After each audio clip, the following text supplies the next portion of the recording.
My Last Duchess by Robert Browning. That's my last Duchess painted on the wall, looking as if she were alive. I call that piece a wonder now. For Pendeloff's hands worked busily a day, and there she stands. Will it please you sit and look at her? I said for Pendeloff by design, for never read strangers like you that pictured countenance, the depth and passion of its earnest glance.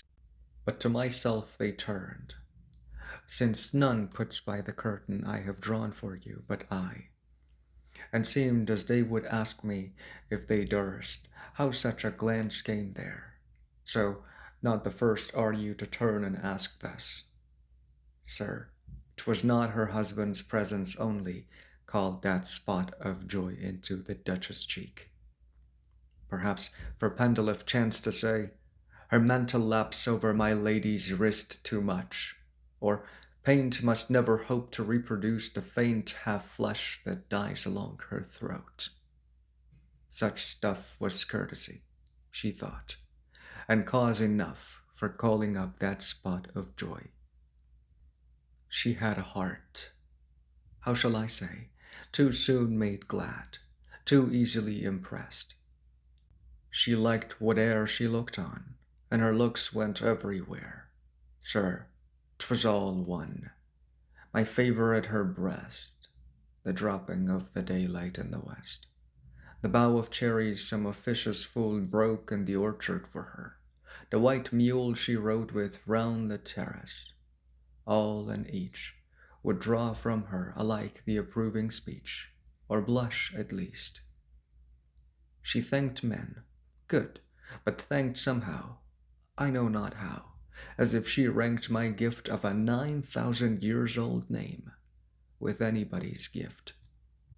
Who'd stoop to blame this sort of trifling? Even had you skill in speech, which I have not, to make you will quite clear to such an one, and say, just this or that in you disgusts me, here you miss, or there exceed the mark. And if she let herself be lessoned so, nor plainly set her wits to yours, forsooth, and made excuse, e'en then would be some stooping, and I choose never to stoop. Oh, sir, she smiled, no doubt, whene'er I passed her, but who passed without much the same smile? This grew. I gave commands. Then all smiles stopped together.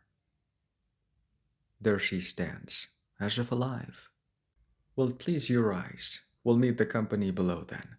I repeat, the Count, your master's known munificence, is ample warrant that no just pretence of mine for dowry will be disallowed, though his fairest daughter's self, as I avowed at starting, is my object.